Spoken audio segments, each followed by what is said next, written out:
And my first question is, did Will Smith know they were separated? You know, Right. That's my first question. Next, I wonder, were they on a break? Yeah, exactly. And him hitting Chris Rock was so bizarre and out of character for Will, and I think everybody thought, what the heck is going on here?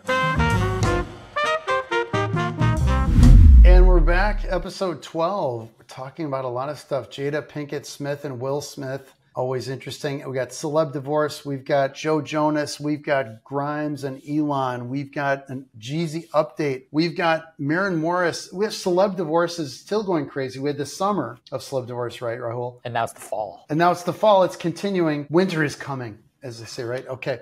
And Illinois shocking. We got Illinois divorce rate story. We've got a story about from Psychology Today, one of our favorites, 7 reasons people regret divorce, why the most successful marriages are startups, and our interesting article from The Atlantic, 12 expert tips to ease divorce financial stress, and a dating app story. So a lot of good stuff today. Let's get rolling. Cue the music. That's awesome. We don't have. Probably get some music. Yeah, sometime we'll get a cool rap song or something awesome so the younger generation thinks we're hip. That would be nice.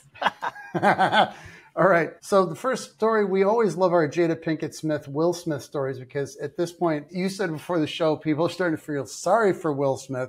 As we hear more about this relationship, it kind of gets a little more weird as we go by. So I guess there's a book out. She's promoting her new book, Worthy. And she admitted to Hoda on the Today Show that they live separately and disclosed that they've been separate for a long time. Like what? 7 years? 7 years. She said, and this is a little weird, I made a promise that there will never be a reason for us to get a divorce. We'll work through whatever. And I just haven't been able to break that promise. Okay. But you're not living together. We're not living together. He slapped Chris Rock for no reason. Yeah. Then he got dissed by Chris Rock for every reason. Yeah. And splitting in 2016, Pinkett-Smith said she and Smith, quote, we're just exhausted with trying to stay together. I think we were both kind of just still stuck in our fantasy of what we thought the other person should be, end quote. The actress suggested that not being ready to discuss the split publicly, apparently they weren't ready. It's 2023. Not ready now. It's been 7 years, yeah. As well as, quote, still trying to figure out between the two of us how to be in partnership, end quote, were reasons to harbor the secret. They even kept it quiet through a period of intense scrutiny when the actress was accused of cheating on Smith with family friend August Alsina. In 2021, she reluctantly confirmed her relationship with Alsina in a conversation with Smith on her now defunct show, Red Table Talk. I got into a different kind of entanglement with August, the actress revealed, while also admitting she and Smith were separated at the time. She further clarified it was a relationship, absolutely. Well, anyway, we know what happened after that, right? Right. And, it's funny because it's sad. And it's funny because that's what Will Smith was previously getting rolled through the coals for, and people were feeling bad for him, was this whole entanglement where not only did she have this quote-unquote affair, and my first question is, did Will Smith know they were separated? Right. That's my first question. Next, I wonder. Were they on a break? Yeah, exactly. And then every few months or every year, there's something new coming up. So I'm afraid she's going to one day come back and say, Will, by the way, these aren't even your kids. Oh, man. God forbid, and nothing to say that, but I'm just saying. So it's like the entanglement happened. She made him sit on the TV show across from her at this table and then said, hey, how do you feel about my affair, essentially, as he found out about it, poor guy. Yeah, guessing not well. Didn't love it. You could see the tears as he was grinning through the whole thing. And then, I just feel bad for him. Growing up, grew up on Fresh Prince and, the rapper as well. I like Bad Boys myself. Bad Boys the first for movie life. was great. Yeah, that was great. It's funny how life takes a turn, and he used to be like one of the best actors, and now he just gets ridiculed. Yeah, and well liked. Like, I think everybody genuinely thought, globally. What a nice guy. Yeah, exactly. And him hitting Chris Rock was so bizarre and out of character for Will, and I think everybody thought, what the heck is going on here? Because it was so out of left field. Very weird. Anyway, the article says the couple's relationship is complicated. Well, no kidding. Pinkett-Smith said they're still figuring it out, to say the least. She said, we've been doing some really heavy-duty work together. We just got deep love for each other, and we're going to figure out what that looks like for us. Okay. So married in 1997. Yeah. They have Jaden and Willow, 25 and 22. It's wild that their kids are 25 and 22. For me, kind of growing up with Will Smith being probably around my age. Smith has another son, Trey, who's 30 years old, who Pinkett-Smith calls her bonus son with his ex-wife. So crazy situation. Everybody's got their own deal. That's one thing you learn, doing this business and being around a while. Yep. You learn, boy, you don't know what's going on under the hood of somebody's relationship, and everybody's got their own situation. So, It's tough. Yep, exactly. And you never know what people are going through, I guess. So you had something about our man Joe Jonas. yes, Because it sounds like mediation was had, right? What happened? exactly. So a few days ago, we get news that Joe Jonas files to dismiss the case that he has against or with Sophie Turner. So he reportedly filed to dismiss his Miami divorce case after a successful 4 days of mediation. So on October 11th, he filed to dismiss this petition after he and Sophie came to a temporary agreement allegedly regarding custody, and apparently both parties reached various agreements and aimed to pursue an amicable resolution of all issues. So they agreed to split custody of the two daughters, Willa and Delphine, and they'll alternate custody with the children with about 2 weeks each parent through January of 2024. What about the British thing? Because the whole thing we talked about in the previous show, I don't remember which episode was, she wanted to take the kids to England, and that was like the big issue. And there was that was the big issue.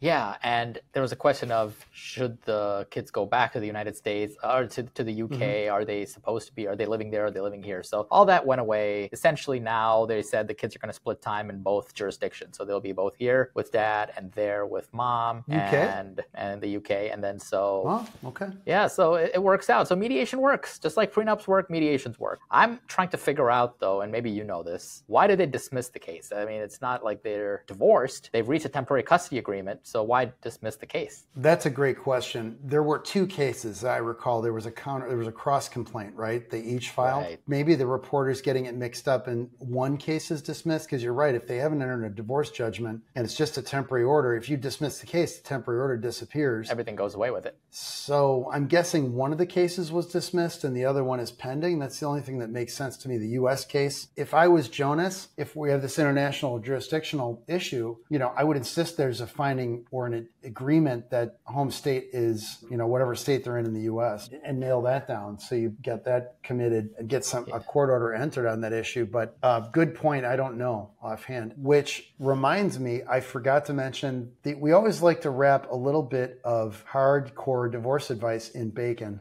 It's like what we like to say. We wrap it in bacon. We make it taste good. So we wanted to tell everybody, the listeners and viewers, a little something about separation and legal separation, because we hear about the terms thrown around all the time. And I meant to mention it in the Jada Pinkett-Smith, Will Smith thing, and I forgot. I was just going to say, I think one reason it might be the case is because in Florida, we all know people who practice in different jurisdictions, right? So I think my understanding is maybe they're dismissing it, and this is just speculation. They mediated everything, but they don't want it to be in the public eye. So they'll say, you know what, let's dismiss this case. We'll work on an agreement. We'll go and file elsewhere, get the divorce done. Nobody will know about it, and this way it's private, and that's probably part of it. It's like the whole Tom Brady-Giselle divorce. They didn't have a prenup, or maybe they did, I don't know, but nobody heard anything about it, and it was kind of worked through, and we don't know any details. Right. If there was a prenup, what did it say? If there wasn't, then how did they work it out? None of these things. Nobody knew, and all of a sudden they were divorced. They had 10 days in Costa Rica, and it was done. And they're all Florida residents too. So maybe this is one of those models where they say, let's work it out without being in public every other day. When you see the rich and famous divorces, they're all on the down low like that. They mediate these things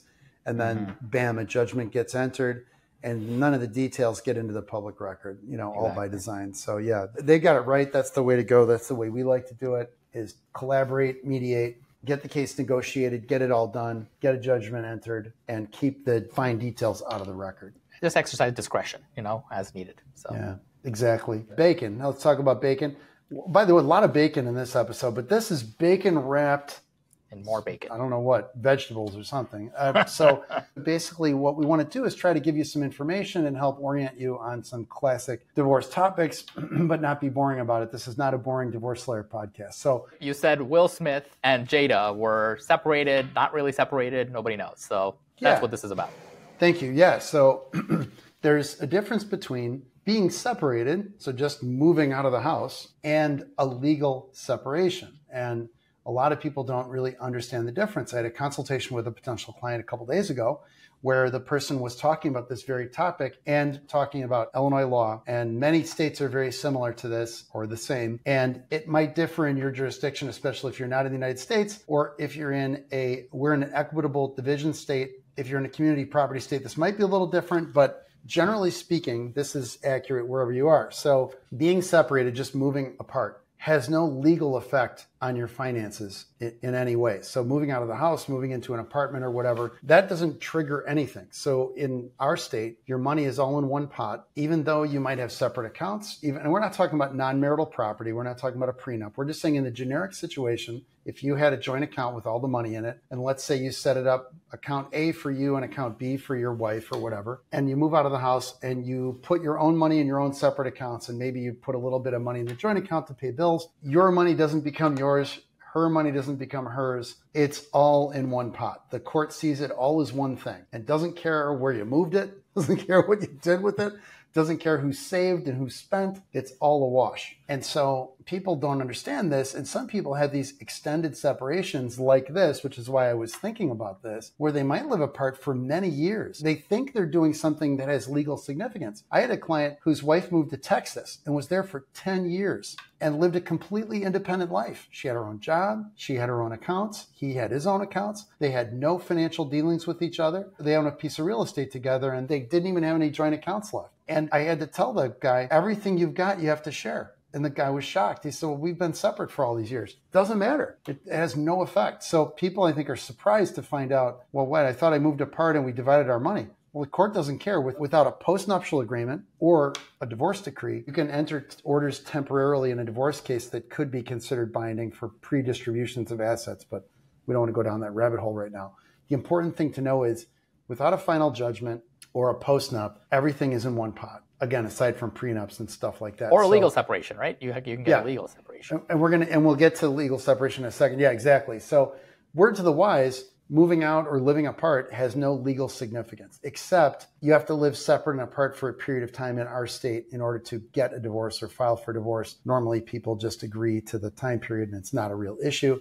It's 6 months, but that can be agreed upon or waived. It's not really an issue. So a lot of states have some kind of timing requirement where you have to live separate, but you don't even have to live in a different home for it to count. So let's talk briefly about legal separation and we can get back to bacon. So legal separation is actually a court judgment, and I'm talking about Illinois legal separation, but other states will be pretty similar. File a petition with the court that's sort of similar to a divorce petition, and you seek a declaration of legal separation. What does that do? If you go to court and actually have a separation trial, which I've never actually seen or heard of anybody doing, people usually work it out by agreement. First of all, very few people go for legal separation at all, and we'll get to why that is in a minute. All the court can do, they can deal with custody and parenting times, custody and visitation. Court can do child support and alimony or spousal support, but the court can't divide marital property. Court can't split your property. And what ends up happening with legal separation is the real impact of it from a financial standpoint is you don't accrue new marital property and you don't accrue new marital debt. So your liabilities and your assets part ways from the day the judgment for legal separation is entered. You can agree to divide your property. If you do it by agreement, that's okay. The court can give it its blessing, but the court can't order it if you have a separation trial, which again, I've never heard of happening.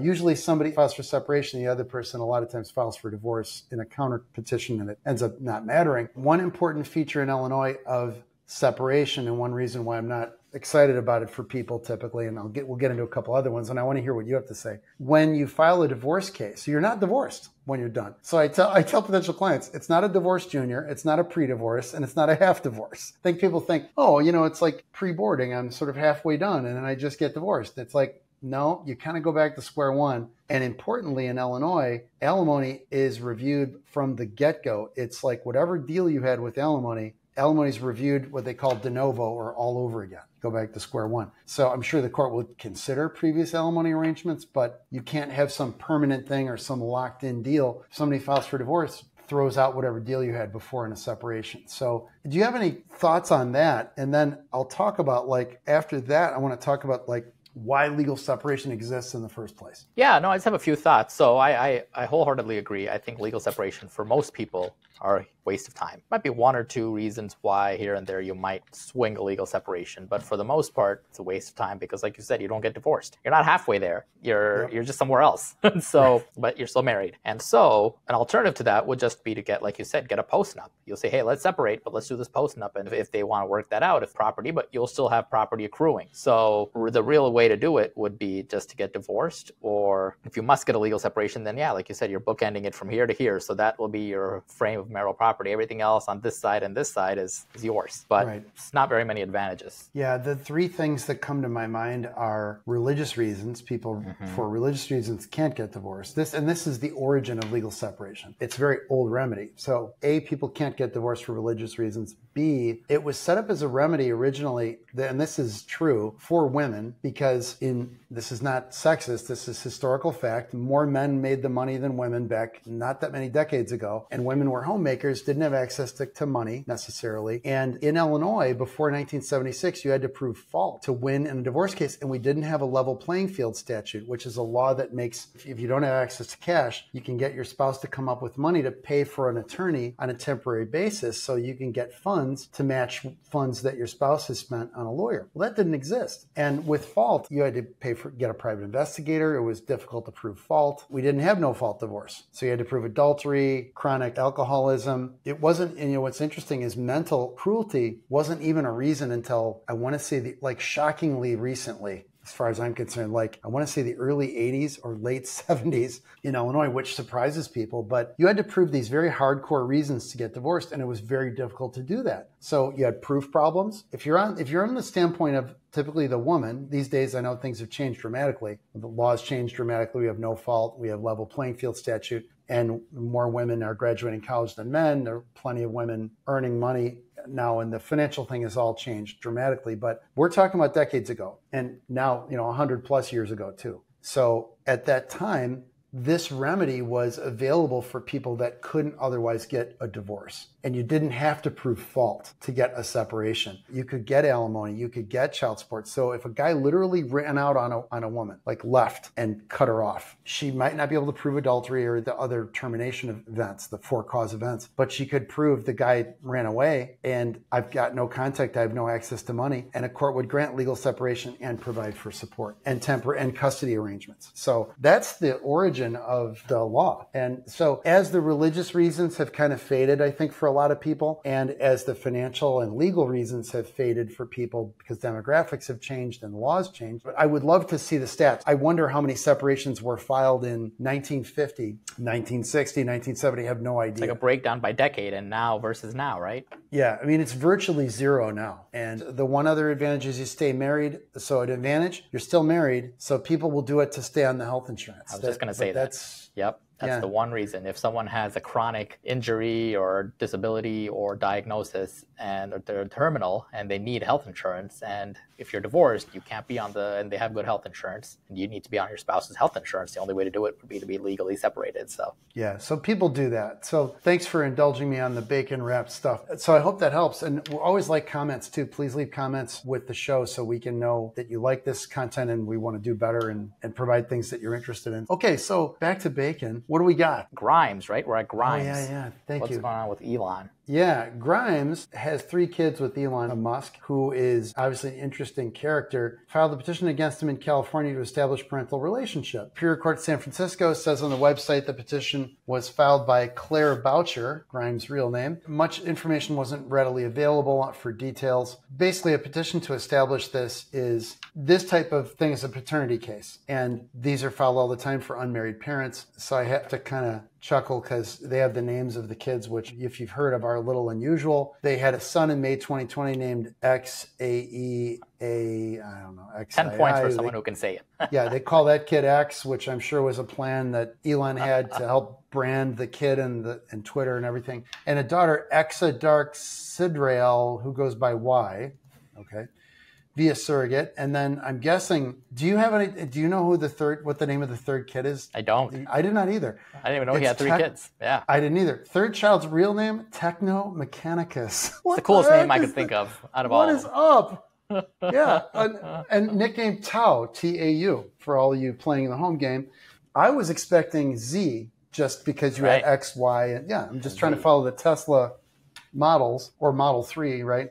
That's the third child. Legal proceedings came after she recently responded to a tweet by Isaacson, who's the guy who did the biography on Musk, which I have in my pile of books back here. It's huge. I just started reading it. Anyway, Isaacson famously did the Jobs biography, which is an amazing read, by the way. But apparently there's an Isaacson tweet showing Elon's twins with Siobhan Zillis. And the tweet was this is her response to a tweet showing the picture of the kids. Tell Siobhan to unblock me and tell Elon to let me see my son, or please respond to my lawyer. Uh-oh. So apparently it sounds like they were not letting Grimes see the kids to some degree. I don't know. Anyway, it sounds weird. The thing she added in the comment on X, formerly known, the artist formerly known as Twitter, was, I've never even been allowed to see a photo of these children until this moment, despite the situation utterly ripping my family apart. That's crazy. Grimes later deleted the tweet before writing on X on September 10th, I spoke with Siobhan at length finally, which was long overdue. This wasn't her fault. Please don't be angry with her, at her. We respect each other a lot. We're excited to become friends. Okay, so it sounds like maybe there's some reconciliation going on. We hope for the sake of the kids,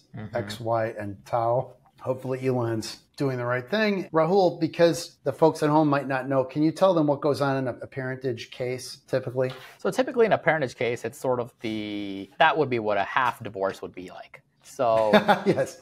In divorce, you deal with parentage issue, you deal with child-related custody issues, you deal with visitation, you deal with child support, alimony perhaps, maintenance, you deal with division of property. So if you take half of those things, you have custody, visitation, and child support. So that's what a parentage case deals with. So what you end up doing is determining, depending on your jurisdiction, again, like we always say, we are here in the Chicagoland area. So here we have, who gets to make decisions for the kids regarding health, religion, education, and extracurricular activities, and how much time does a child spend with each parent? Where do they spend holidays, so on and so forth. So typically these issues get addressed. Obviously, the basic element there is, you are actually the father, like Maury Povich says. So you have to first be established as the father, the biological father, because when you're married, you're presumed to be the father. When you're not married, you have to either be there should be some legal record that establishes your paternity, or you establish it in court, which is why it's called parentage court.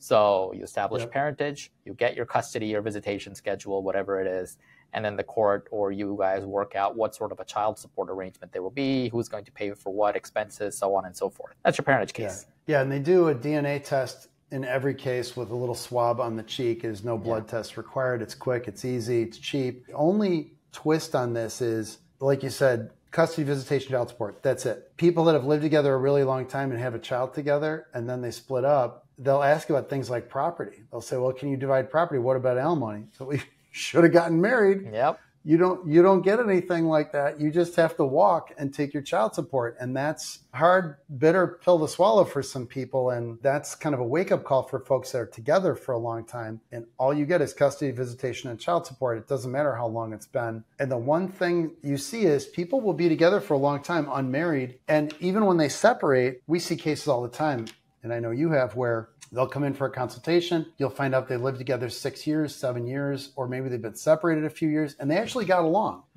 They worked out a parenting thing. The guy bought diapers and sent checks, if he was a good dude, frequently to help pay for the child, and everything was okay. And then a new boyfriend comes along, or somebody gets married after the breakup, and they come to us and say it isn't working out anymore, and they end up going to court. So Grimes, and Elon, they've had these kids for a few years now. One thing I say is it was okay till it wasn't okay. Yep. And I think that was going on here. And if Grimes wasn't able to see the kids, she's like, the hell with it. I'm going to take this guy to court and get a custody order to cover myself. So, we encourage people to go, even if things are, even the best time actually to get that paternity case done is when things are good. Oh, yeah.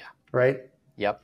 You want to keep small cases small. Yeah. And so, if you're out there, if you're listening, or somebody who's got a child with somebody and they're not married and they're getting along, tell them to go ahead and get that parentage case done. It's not relatively inexpensive as cases go, especially if they're getting along. They'll memorialize their agreements. They'll get child support in a court order, and then you got nothing left to do or worry about. And if people have a falling out, you've got a court order to fall back on. Yep. So it's when you scramble and things go sideways, that's a rough time to go into court when somebody's in a bad mood now. And now you've got, in Cook County, how long does it take in Cook, Rahul, to get a parentage case done these days? Oh boy, these days, you can, depending on what good of a mood or bad of a mood people are in when they go into these, like, are they in good terms with each other, bad terms with each other? I mean, you can talk anywhere from like 2 to 3 months to, 12 to 15 months. Yeah, that's the downside. Easy.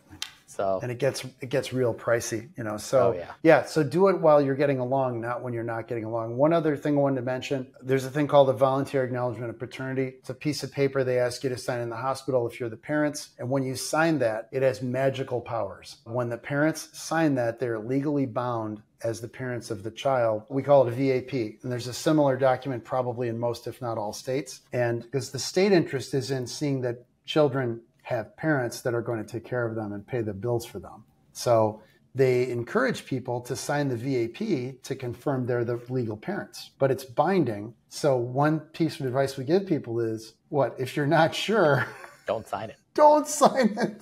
Get your DNA because test. It's a nuclear bomb once you sign that thing. Now there is like an exception, I think, right? There's like a rescission period. You have like a certain amount of days where you can quote unquote undo it, right? So it's like sort of like sending an email. Right? It's not very long. It's like maybe 30 days or 60 days or something like that. So very short, but don't take the chance. If you have any suspicion, you've already done, most of everything. You just need one quick like swab and you'll know if it's your child or not. So just don't risk it.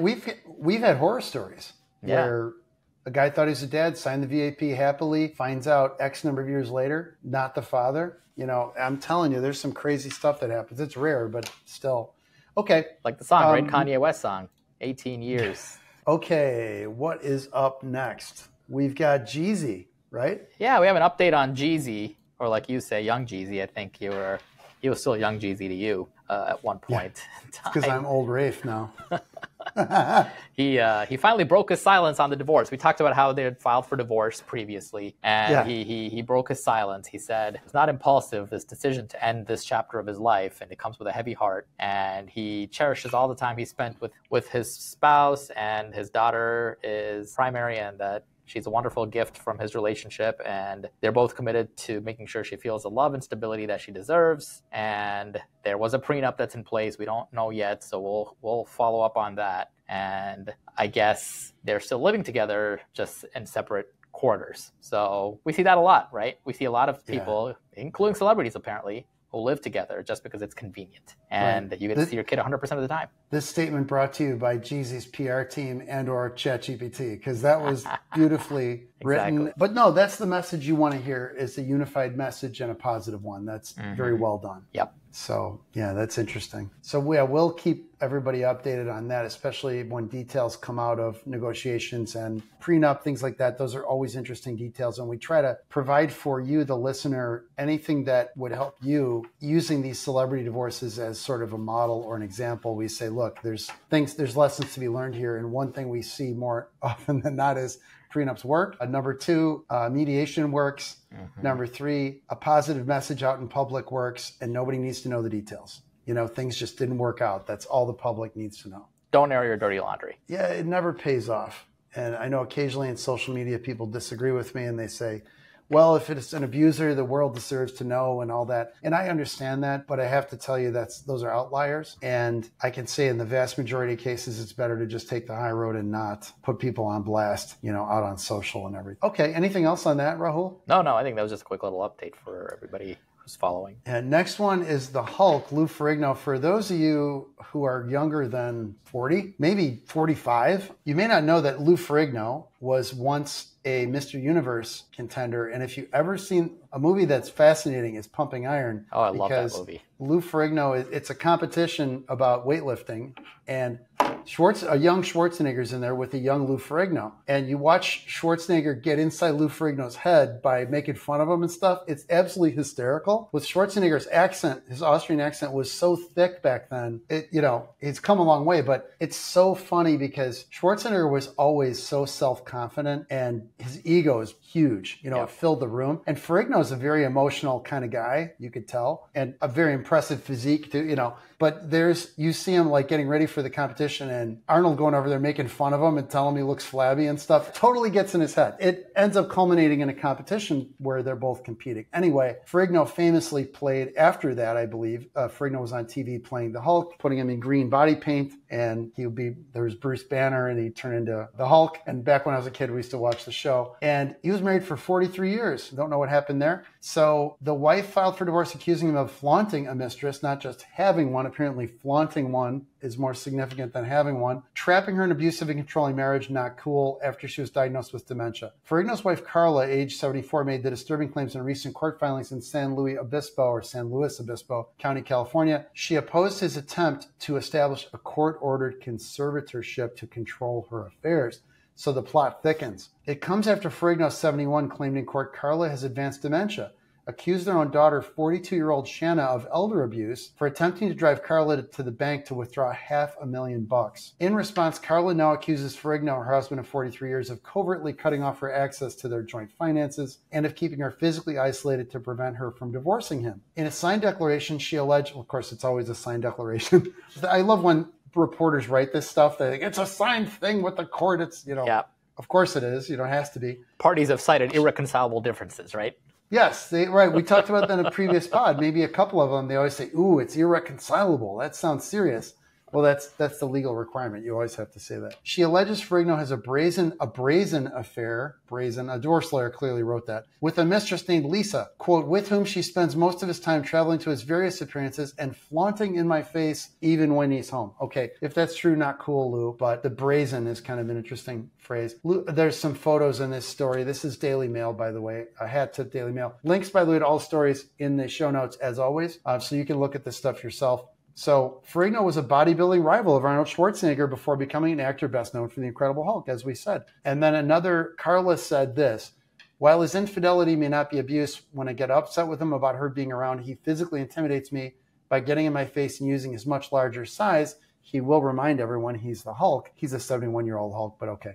Compared to my slight stature, to scare and control me to submission. Now, this isn't funny because this is domestic violence if this is true. So intimidation, yelling, cornering people even if you don't touch them, that is domestic violence. So I'm not making light of this, but sometimes lawyers make this stuff really dramatic and the evidence will come out eventually. And clearly there's an interesting story here because Lou is alleging this dementia situation and the daughter trying to withdraw money. So this is a complex, evolving situation, as they say in the news. And Rahul and I don't have all the facts yet, and it's going to come out over time. So these are allegations, and they go through some background of Ferrigno. And then Ferrigno's attorney, I'm not sure how to pronounce this. I apologize if you're listening. After you're listening, reach out to us. We'd love to talk to you. I know you can't talk about this case, but we'd be interested to hear about Hollywood, like celeb divorces in general. Vachi Zetjian, Zetjian. If you're listening or somebody you know, or somebody knows him or her, I apologize, I don't know. We would love to hear from you just to talk about what it's like to handle these kinds of cases. That's it. We're not going to ask for any client privileged confidential information. We know better. So the attorney said, Lou's priority remains wife's welfare. This is really a great statement by the lawyer and a good example for other lawyers. Rather that these days you can't just say no comment. You have to say something that is carefully calculated because the press won't go with no comment. If you say no comment, they fill it with negativity. Yep. So this is where PR teams come in handy. Lou's priority remains his wife's welfare. All of the restraining orders recently mentioned in the press have been suspended on mutual agreement of the parties, and things like that happen frequently. People work out an agreement. Lou and Carla, through counsel, have agreed to mediate. Excellent. We love it. Big fans of ADR. Lou's hope remains they reach an amicable resolution. Lou requests privacy for his family members at this time. That's great. Simple, sweet, short. Yeah, first class. Carla confirms in the filings she's been diagnosed with dementia. Both her doctor and her attorney says she's consistently expressed her desire for a divorce for years and it's the capacity to understand that decision. They have substantial assets, $3 million mansion in California and some other stuff. So there's a lot more here. But Rahul, can you talk briefly about guardianship, conservatorship? You've probably seen these cases a couple times before. They don't come across your desk very often, but we're seeing increasingly with gray divorce, these situations where either someone's taking advantage of a parent or a relative and somebody tries to seek a guardianship or whatever in the marriage, and there's a cross complaint of divorce and stuff like that. Can you talk a little bit about that? Yeah, so I mean, we can, this can be one of those bacon wrap things we could talk about on a different episode in further detail, but just sort of like a little teaser here. Typically, especially in gray divorce or in cases where mental capacity is in question, there's a question of does this person have the capacity to even understand or acknowledge the conditions or terms of a divorce? Like, do they know what is happening to them right now, that they're actually getting legally divorced and the consequences of the divorce? So a guardianship is essentially, as the name sounds, having a third party guardian appointed to handle your affairs. They could be both personal or financial or both. So this could be sort of like taking care of your day-to-day needs or just managing your finances so someone doesn't drive you to the bank and take $500,000 out of your account. And the guardian can, in your stead, sign off on divorce paperwork, things of that nature as well, depending on the powers that the court gives them, based on their understanding of what the ward is what they call them. The ward wants. Right. So that's really how a tiny little element of how guardianship works here. And the question would be, well, is this person, and you have to go through a hearing and there has to be a finding that this person needs this and can't function without one, so on and so forth. Yeah, and both stories right now sound plausible, but that's the way allegations are. So one thing we want to make clear is all this is doing is reporting allegations made by two people in their pleadings. There's no proof yet. These are just things people claim have happened. Press loves to report things in pleadings. They say, oh, they said this has happened, this has happened. Even though they're sworn pleadings, that doesn't mean it's true. Shocker. And so when people report what's in a complaint or a response, we just want people to understand it's the opening salvo in a battle. And nobody knows what the evidence is until proofs are offered in a courtroom, if they ever gets to that point. And most of these cases settle and you really never know. It's like very rare that you have like a Johnny Depp situation where we all hear the evidence and it gets late, the cards get laid on the table. That's very uncommon in family law cases. Most extremely of these rare. Things settle. Yeah. So both sides kind of have a plausible theory of the case, as we call it, but we'll see as the evidence shakes out or it won't, and they'll settle. But good on the lawyer for this public statement. That's very well handled. So next we're talking about Maren Morris, right? That's right. So Maren Morris, country singer, has filed for divorce. So almost end of the year, but like the article says, endless number of breakups this year, and it continues onward. Like we started off with the podcast today. So according to People, Maren Morris has allegedly filed for divorce from her husband of 5 years, Ryan Hurd, earlier this month. And like we sort of talked about, almost like a premonition here, they cite irreconcilable differences as the reason for the split. They have a 3-year-old child, and I guess they first started dating in 2015. And she is a famous country singer, but I guess she is not a fan of country music at this point, and there's a lot of issues, so she's trying to distance herself from country music, but it's interesting, and it's a very developing story, but we wanted to sort of just mention that's happening since we like to kind of keep abreast of these situations. Yeah, for sure. So are there any details other than that? Not yet. I think it's still in its infancy, and so we will need to know. I mean, I'm sure there'll be details as they come around. She's not, she's a fairly well-known singer. It's not a C-list or anything by any means. So I'm sure we'll have it come out. It's maybe not like an Ariana Grande, but at the same time, definitely has hundreds of thousands of fans in her own right. So I think we'll get info as it comes on. We'll share it. Yeah, we'll share the updates as we get. If there's something interesting there in this substantive, we'll be happy to talk about it. So segueing briefly into just interesting, we've talked a lot about divorce statistics. We kind of come back on that from time to time. And I came across a new study by 24/7 Wall Street reported by a short report in a radio station's website, actually, that came across. And it said that Illinois ranks number 2 for lowest divorce rate in the United States, only behind Massachusetts. Massachusetts won. This is top 10 states with the lowest divorce rates. The data represents divorces per 1,000 people. And Massachusetts is a rate of 1, and Illinois 1.3. The next one, Texas, 1.4.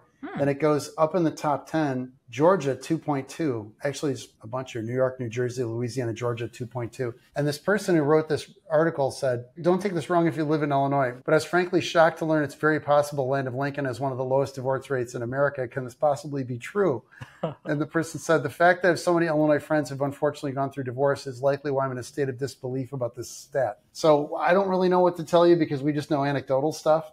We're not tracking the stats, and the Illinois Bureau of Vital Statistics that tracks this stuff, their website is so out of date. It's not even funny. It's like the data is from 2017 or 18, or I haven't looked in a while, but it's really old. So anyway, interesting little tidbit. Maybe there's a lot of love going around in Illinois, or I'm not sure. There is. But And sort of the cynic that we can sometimes be, from our practice, maybe it's something what we talked about before, where people aren't getting married as much, and you don't get divorced if you don't get married. Now that's a good point. I think we mentioned that last show, was just because the divorce rate has dropped doesn't mean the breakup rate has dropped. It just means maybe fewer people are getting married. The question is the divorce rate among married people? Let me look. How is it segmented, right? So is it just of the whole populace or just of married people? I think that would be interesting to find out. That's a very interesting point that you make. It says just 1,000 people. Nevada, shocker, 4.2 per 1,000, dominating the list. They're at the bottom end. But yeah, good point. I think we want to talk about, segueing from lowest divorce,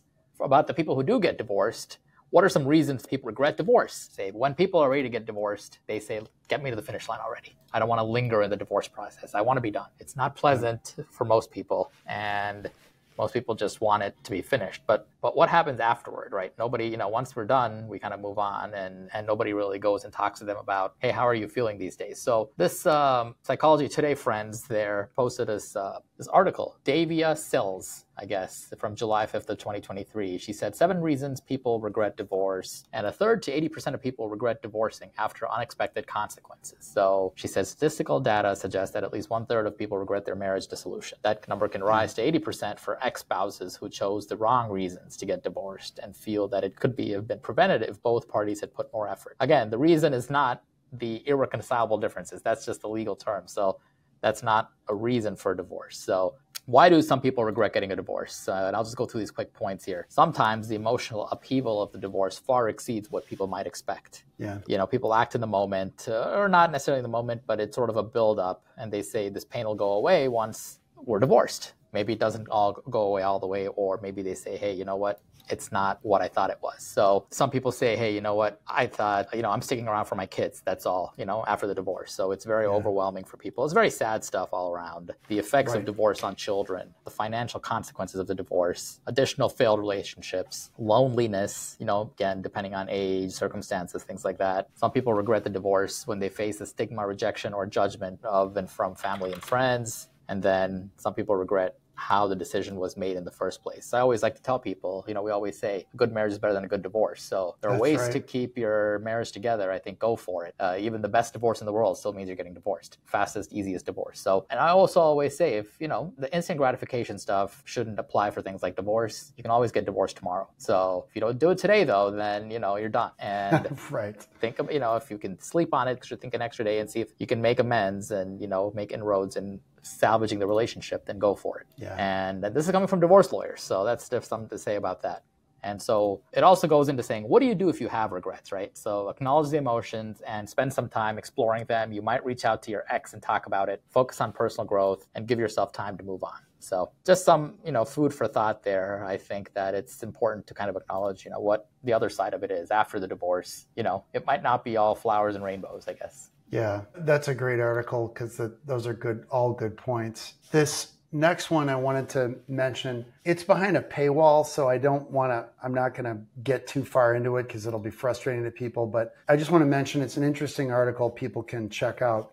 And Arthur Brooks in The Atlantic wrote an article entitled Why the Most Successful Marriages Are Startups, Not Mergers. And I thought that was an interesting analogy because I sometimes use business analogies talking about marriage too, like the boardroom. And as I'm writing my second book about whether to decide whether to get divorced or stay married, I talk about marriage being the boardroom and not letting other outside forces come in the boardroom to help decide the future of the corporation. The article starts out talking about what's sort of the ideal age to get married, and there's research showing it's like supposedly 28 to 32 for both partners. He says that in Aristotle offered advice, this is a quote, "It is fitting for the women to be married at about the age of 18 and the men at 37 or a little before." So that's Aristotle. He was no dummy. Okay, but social scientists have apparently come up with this idea of 28 to 32, and we've talked about trends where marriages are happening later in life now. Supposed to be one reason why the divorce rate is down is people are more intentionally getting married and kind of sowing their wild oats and all that kind of stuff and having more life experience. So he has an analogy later. He discusses how they're startups and not mergers. And I think the idea being that the successful marriage is people really going in a venture together and putting in, an equal effort to contributing to the success of the enterprise, if you will, and not a merger where really in mergers, people one usually wins out over the other and absorbs the other one. And in a startup, it's more like, hey, we're in this together. We're going to row this boat to be successful together. We're both going to try to pull hard and succeed. And I think that's really what he's getting at. And again, paywall. So those of you that subscribe to The Atlantic, you can check it out. But I just thought it was an interesting analogy to mention that he talks about that. And I think there's some real truth to that concept. And it's one of the things the Gottmans talk about, the famous divorce and marriage researchers, is the key thing to successful marriage is what they call turning toward each other, which is acknowledging each other and putting time into the relationship. And when one person says something to you, you don't shrug it off. You physically turn toward them, you acknowledge them, you listen. And their research shows that the couples that turn toward each other in a higher percentage, their marriages are much more successful because people feel that positive energy coming back at them and they return the favor. So that was what I just wanted to mention. I thought it was interesting. I think that's really, really interesting. And it's sort of like the startup is like you're going through a new frontier and you're sort of going, trekking new lands together and stuff, and you're figuring it out together as you go along. So cool analogy. So the next one was, you were going to talk about... Well, I think there's some financial stuff, right? You have some 12 tips for financial... Yeah, 12 tips for financial stress. A good article that's in Psychology Today, actually. It's really more of it's a mechanical article, really. It's like technical, almost like a divorce lawyer would have written it. So a financial person wrote this. So the author of this article wrote some tips to help reduce stress for finances, and pretty straightforward. And if you have a good divorce lawyer, some of this stuff they should be on top of so that you're not worrying about this. That's what you're paying for. But you might not be, or you're handling this yourself. So these tips are good. One is call the court clerk. So check, or you can look online, check the status of your case to know what's going on and what the next court date is and where the case stands. Your lawyer should be keeping you apprised of that, but if they aren't, check up on it. Stay realistic yet optimistic. It's important to have a realistic idea of what the outcomes are in your case and a cost-benefit analysis, willingness to compromise. I talk about that in I Just Want This Done in the book. Rally your troops. So if you can't cover your initial costs, reach out to family or friends. Good advice. Borrowing money from a loved one can help you get started. Seek out pro bono groups. There are a lot of public aid organizations that will help people who have limited financial means to help them with the divorce process. There are also some law firms that will do fixed fees, or they do low bono work, which is like they do charge, but it's low cost for people that have limited income. Reach out to local law schools. Some of them have family aid or family law clinics, like Loyola Law School, where I went to school in Chicago. Search the internet. There's a lot of good stuff on the internet providing information about options, and a lot more information than ever on the internet.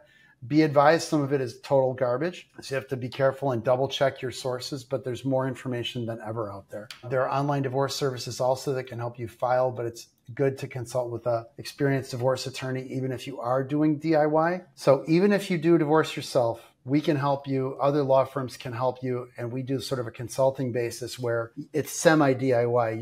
You're building the house, but whenever something is confusing, you come to us and we say, oh, here's the blueprint. And you can take the next steps. We're happy to do that for people, and other lawyers are too. Some won't do it, but we offer that service. A couple other things: consult with local bar associations, ask for fee waivers from the court. If you have limited means, the court will waive your appearance fees and filing fees sometimes. Ask your spouse for an advance for money, or like we mentioned earlier, the court can grant temporary fees in divorce cases. Sell assets. Sometimes you can sell an asset to finance the divorce. You can also borrow. Sometimes people have a line of credit or whatever, and they can borrow money to finance the expenses for divorce. Consider mediation, which we always recommend, and reach out to an experienced divorce lawyer. Item 12. So really good overview in this article. These are just great points to keep in mind, and we'll have this link provided. So do you have any added thoughts on that one? No, I think that's pretty comprehensive. Ultimately, like you kind of said as one of the points there, even if you can't afford a lawyer, if you want to go the route yourself, you don't even want to get a lawyer to consult with, get some legal advice. Talk to someone once or twice. Give a call to a lawyer, see if they'll offer a free consult or a paid consult. You get what you pay for. So free consult might not do it for you, but if you pay for somebody's time, they'll make sure it's worth your while. So you get a consult, just get a rough idea of what you're shooting at, and then off you go. So like you said, it's really tough these days, especially to sift through all the garbage that you see online. because, we have clients call us and say, well, I read this online. I'm like, well, unless that person's an attorney, I wouldn't believe what they said because it makes no sense. Or it's different state, or it's exactly. old. So the law changes. These articles don't necessarily get updated all the time. So you have to be very careful. I think it pays to sort of talk to somebody at least once. Yeah, and also a reminder, we mentioned this many episodes ago. We talked about ChatGPT and AI. People need to know that the generic AI models don't understand the law yet. I say yet because at some point they might teach the models the heuristics or the rules needed to understand the law. So, for example, famously, the AI models have hallucinated cases. They've completely fabricated statements about what the law is. They just made it up completely. It sounds real convincing because if I mentioned before, if you think of GPT as a blender and they throw all this stuff from the internet in and it chops it up, it knows how to sound really good. Oh, yeah. And some of its answers are excellent. But for legal stuff, it puts out stuff that sounds great, but is utter garbage. Or it's close to the law, but it's not the law, or it's something that might be true in another state, but not true in your state, although it'll tell you it's from your state. It'll even make up case names. So, for example, when I asked ChatGPT a couple months ago, or maybe 6 weeks ago, what Illinois child support law was, and it told me the child support law very confidently said this was what it was, but it was out of date. It was information from before 2017. So our system's changed a lot since then. So just be advised, the stuff out there can be garbage. Like Rahul said, check with a licensed attorney, even to verify stuff you're already doing. And it's probably not that expensive to have a lawyer just check up. Exactly. Yeah. So the next thing is not a fun story. This is a tough story we were going to mention here. Tell us about this one. Yeah, very sad stuff. Maryland judge fatally shot in driveway after issuing a judgment in the suspect's divorce. So this morning, I guess for us it's October 20th, but whenever this episode is released, we'll see. But nevertheless, this morning, a person by the name of Pedro Argotti was suspect in the fatal Thursday shooting of a Washington County Circuit Court Assistant Judge Andrew Wilkinson. Condolences to his family. He was 52 and was found dead in his driveway with apparent gunshot wounds. The guy is still at large. They're still looking for him. And they're saying that anybody who has any information about him, please help us find him. So they don't really know too much beyond that because they're still looking for him. But court records show that the judge presided over a judgment hearing in the guy's divorce case from 2022 on Thursday and then was shot and killed. The next hearing date was scheduled for October 31st. How do they know it was this guy? Is there anything in the article talking about why they know it's this guy? Because they seem pretty sure about it. Yeah, so I don't know. I wonder if it was his driveway, so I wonder if there was like a Ring camera or something that might have captured it. They haven't really said yet, but they have the make and model of the vehicle. It's a 2009 silver Mercedes GL 450. They have the license plate. They responded to a shooting in the 19100 block or 19,100 block of Old Waterford Road around 8 p.m. on Thursday. He was pronounced dead, or maybe there were eyewitnesses. So not really sure. Don't have too much more information, but very, very sad stuff. Definitely not the first time something's happened to a judge or a lawyer. Yeah, unfortunately, this reminded me of a fairly famous story among divorce lawyers and people that know Chicago history, because Judge Harry Gentile was shot and killed in his courtroom in 1983 at the Daly Center, which is the main courthouse in Cook County. And this is before my time. I graduated high school in 87, but in 83, a divorce lawyer and Harry, the judge, were shot by a party in the courtroom. And at the time, it was a gentleman named Hutchie Moore was this guy, well, not a gentleman, I guess, a murderer. But it was just a sad story all around, because when you look at the history of Hutchie Moore, he was a former police officer and had been rendered a paraplegic by being shot by his son years before. So this person was a tortured soul, obviously. And in a post-decree hearing, I don't have any details on what it was about, but in a post-decree court hearing in the late morning, interestingly enough, Friday, almost 20 years ago, like to the day. So today's October 20th, we're recording this, but it was October 21, 1983, was a Friday. Moore had a wheelchair in the courtroom and he had a handgun. People are like, well, how did he get a gun in? Back then, folks, they didn't have metal detectors. So Cook County's response to this, and they say, well, how is that possible? Well, it was a different world back then to some extent. People wouldn't think of shooting judges, or at least it was super uncommon.